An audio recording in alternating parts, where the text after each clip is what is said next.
Assalamualaikum warahmatullahi wabarakatuh. Izinkan saya memperkenalkan diri. Saya Yuliarti SME dari jurusan Ilmu Administrasi Negara Fakultas Ilmu Sosial yang berperan sebagai Ketua Tim Pengusul Penelitian PNBB tahun 2020 dengan anggota Yulia Hanuselina dan Artadini Akmal. Baik, langsung saja ke presentasi. Judul dari penelitian ini adalah Perencanaan Pengembangan Transportasi Publik menuju Transportasi Berkelanjutan di Kota Padang. Adapun latar belakang masalah adanya sebagai kota yang menuju metropolitan dan ibu kota dari Provinsi Sumatera Barat, kepadatan penduduk tentu akan menjadi tugas tambahan dari pemerintah untuk menyediakan sarana transportasi publik yang bersifat massal. Kemudian keberadaan transportasi publik nyatanya tidak mengatasi permasalahan transportasi yang ada di Kota Padang. Kemacetan masih saja menjadi pemandangan setiap hari. Kemudian transportasi berkelanjutan merupakan konsep yang dapat mengatasi permasalahan tersebut. Dan ide dari pengembangan transportasi berkelanjutan ini merupakan bagian esensial dari masalah pembangunan berkelanjutan. Draft hasil dapat dilihat kondisi umum transportasi di Kota Padang. Ada beberapa pilihan angkutan umum atau angkutan publik di Kota Padang, yaitu dengan yang trayek ada angkot dan bus Trans Padang, sedangkan angkutan publik kendaraan bermotor non trayek terdiri dari taksi, ojek konvensional, transportasi online. Kemudian jumlah angkutan kota tercatat sebesar 2.140 di Dinas Perhubungan Kota Padang, dan Trans Padang mulai operasi pada tahun 2014 dikelola oleh Dinas Perhubungan Kota Padang.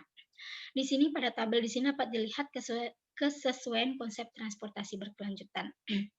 Di mana pada indikator ekonomi ada dua aspek, jalan umum keadaan baik itu 1.392 km dan adanya rencana pembangunan jalur busway. Kemudian kedua, adanya transportasi publik dengan harga terjangkau, Trans Padang dan angkutan kota.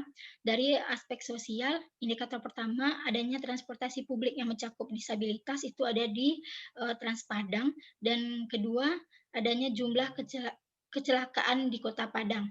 Berdasarkan hasil data itu tinggi, terjadi peningkatan yang disebabkan oleh penggunaan kendaraan bermotor itu di banyak anak-anak di bawah umur.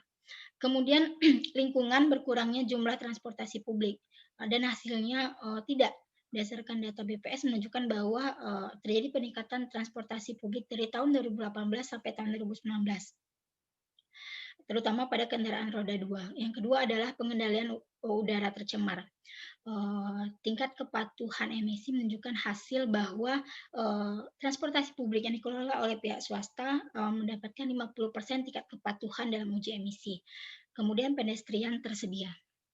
Ini wawancara dengan Kepala Seksi Dinas dan ini dengan Kepala UPT Trans Padang. Adapun draft hasil dari lanjutan penelitian awal yang dilakukan secara kualitatif, maka peneliti melanjutkan dengan kuantitatif untuk melihat bagaimana preferensi masyarakat terhadap transportasi publik. Transportasi publik yang dimaksud di sini adalah transportasi publik yang telah memenuhi konsep transportasi berkelanjutan, di mana pada hasil kualitatif sebelumnya menunjukkan bahwa Trans Padang adalah transportasi yang sesuai dengan konsep transportasi berkelanjutan, karena biaya yang lebih terjangkau dibandingkan transportasi publik lain, itu memenuhi aspek ekonomi, kemudian menyandang disabilitas, aspek sosial, dan hemat bahan bakar minyak serta patuh uji emisi itu aspek lingkungan. Dan hasil secara kuantitatif menunjukkan bahwa kualitas layanan dan tarif itu berpengaruh signifikan terhadap preferensi masyarakat akan transportasi publik. Dengan bentuk pengaruh kualitas layanan adalah positif dan tarif bentuk pengaruhnya adalah negatif. Kemudian secara bersama-sama juga dapat kita lihat bahwa kualitas layanan dan tarif berpengaruh signifikan akan preferensi masyarakat terhadap Trans Padang dengan sumbangan secara bersama-sama 38,7%. Simpulan dan saran adalah kesimpulan, kesiapan Kota Padang untuk transportasi berkelanjutan masih perlu memperhatikan beberapa indikator dari setiap aspek. Kedua, kualitas layanan dan tarif berpengaruh signifikan terhadap preferensi masyarakat akan transportasi publik. Yang dimaksud di sini adalah Trans Padang. Saran yang disarankan adalah pemerintah perlu menyegerakan pembangunan sarana prasarana pendukung aspek transportasi berkelanjutan pada aspek ekonomi dan sosial, seperti busway dan halte yang mendukung kaum disabilitas. Kemudian adanya tindak atau hukuman tegas terhadap pelanggaran pengguna kendaraan bermotor terhadap yang dapat merusak lingkungan. Kedua, perlunya peningkatan kualitas layanan transportasi publik, dan ketiga adalah menjaga tarif agar tetap stabil. Demikian, ini adalah bukti luaran dari artikel yang akan diterbitkan di PSSR. Demikian hasil presentasi dari kelompok kami. Demikian presentasi dari saya. Terima kasih.